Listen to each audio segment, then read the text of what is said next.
Luego hablaremos de nutrición, de hábitos del día a día, pero ahora con el tema de las frecuencias, la energía, me ha venido a la cabeza si la música te puede alterar la frecuencia cerebral que tienes. Porque ahora se ha puesto muy de moda, yo me meto en Spotify de hecho y hay música marrón, que le llaman, o música de no sé cuántos hercios. Sí. ¿Esto puede llegar a afectar? Sí, bueno, y ahí de nuevo, sí. Radicalmente la música nos afecta y esto también es una cosa que como que sabemos todos porque tú te pones una canción que reconoces, que ya la has vivido antes y te sientes de una manera muy determinada. Esa es la razón por la que la música nos acompaña, nos consuela, nos alegra, nos activa, o sea que obviamente. Pero es verdad que ahora se están haciendo músicas adecuadas con un nivel de hercios determinado y entonces vas a escuchar, oye, pues música alfa, por ejemplo, hay muchas dentro del rango de frecuencias alfa, intentando que nuestro cerebro se acompase con esas mismas frecuencias que está escuchando.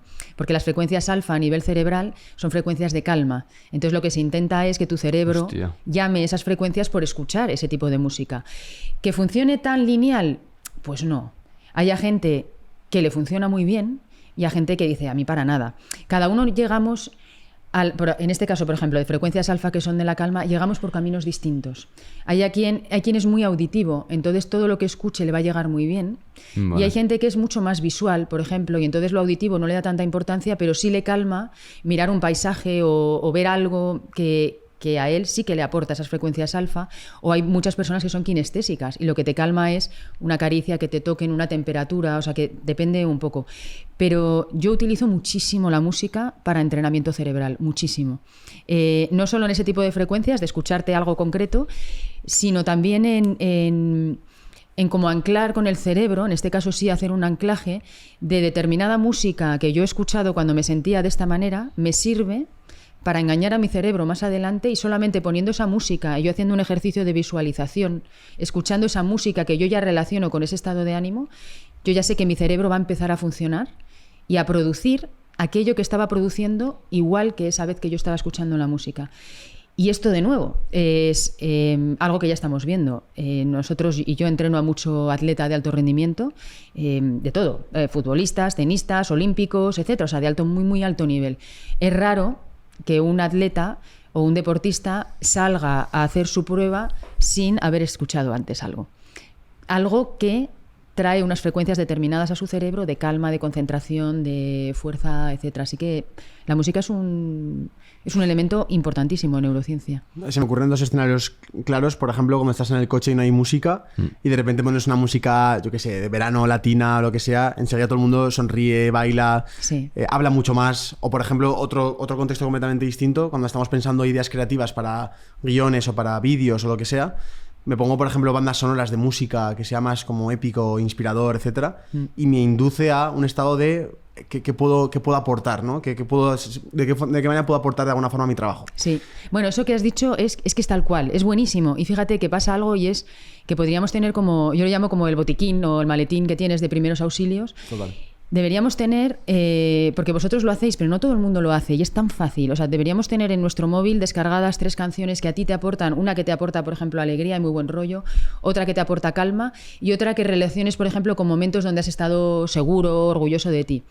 Y cuando buscas esos estados de ánimo, ponte esa canción. Es casi imposible que tú escuches esa canción y además si la acompañas un poco con el físico, es casi imposible que tú no estés mejorando tu actividad cerebral si lo haces. O sea, y es algo tan básico, ¿eh? O sea, pequeño hack, ¿no? Que pones la canción, darte un pequeño paseo de la manzana, volver a casa y ya estás distinto. Estás distinto. Nuevo. Antes de un examen, antes de un reto, o sea, tienes que ponerte una canción que te sube el ánimo. Brutal. Con lo que ha dicho Sergio me parece muy interesante de momentos creativos.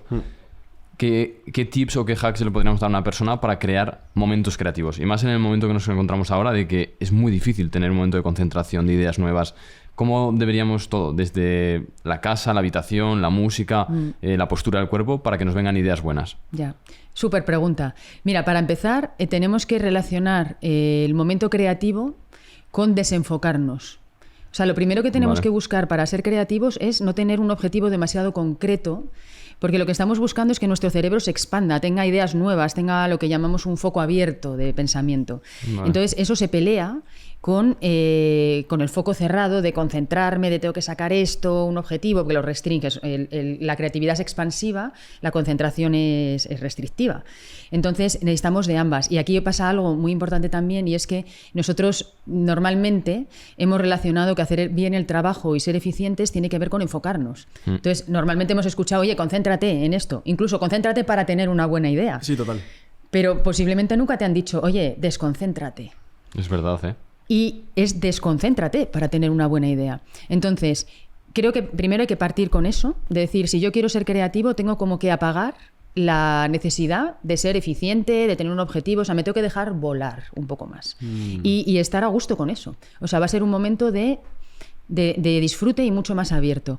Después, ¿qué ocurre? Que nuestro cerebro para crear tiene que estar seguro, tiene que sentirse seguro en el entorno. Entonces tú tienes que generar un entorno en el que sientas que o no te van a interrumpir y sacar de ahí, o por último que sepas que tienes la libertad de tener ese momento para ti para crear. Cuando nosotros creamos, ponemos en uso, sobre todo, nuestro hemisferio derecho.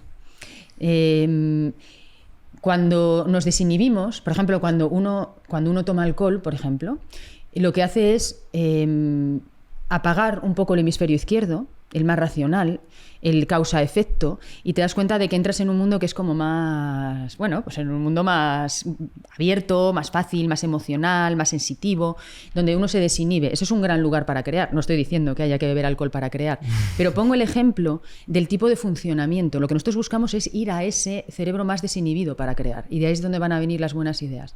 Entonces tenemos que generar lo que yo llamo burbujas, en este caso burbujas de desconcentración, y es generarte un ambiente en el que tu cerebro tenga ganas de desinhibirse y de dejarse volar, etcétera. Entonces, ¿qué ayuda? Pues ayuda a lo que estábamos hablando, ayuda a una música que a ti te lleve ahí, ayuda a que bailes un rato, ayuda a que elijas la hora del día en la que tú estás en un estado que es medio cansado, no demasiado cansado, porque ahí estás demasiado cansado para pensar, pero si tienes demasiada energía no es un buen lugar para la creatividad.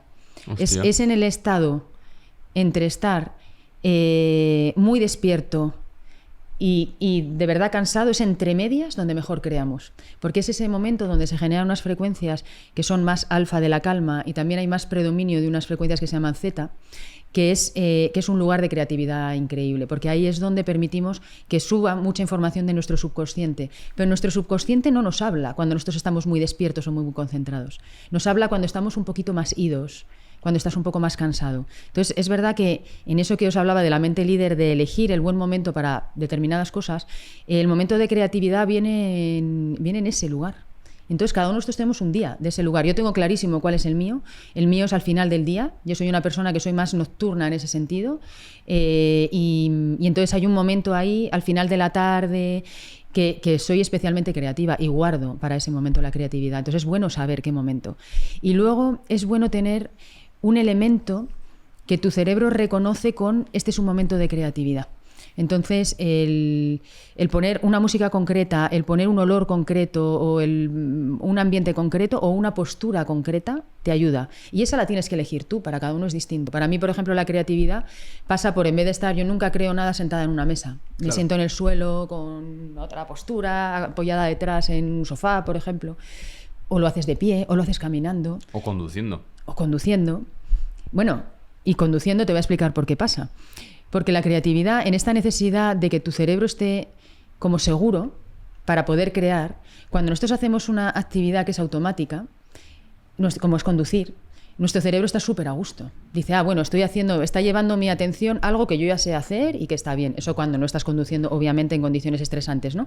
Pero si tú estás conduciendo, todas estas ideas que te vienen, o cuando te estás duchando, o cuando estás lavando los platos, ocurre porque tu cerebro está tranquilo. Dice, estoy haciendo esta actividad que sé cómo hacerla, entonces me dejo llevar. Ese dejarte llevar es el momento de las grandes ideas. Entonces, esa es una técnica también. Hacer algo más repetitivo, más manual. Toda la gente que hace cosas manuales también, si te pones a hacer una actividad manual, te das cuenta de que te vienen más ideas. Me acuerdo que mi madre creaba bolsos con ganchillo, bueno, trapillo se llama, o por ejemplo pintar, o por ejemplo pasear. A mí simplemente un paseo con un podcast o una música, da igual lo que sea en este caso en los oídos, solo por el hecho de pasear ya he tenido mejores ideas, o sea que totalmente recomendado. Sí.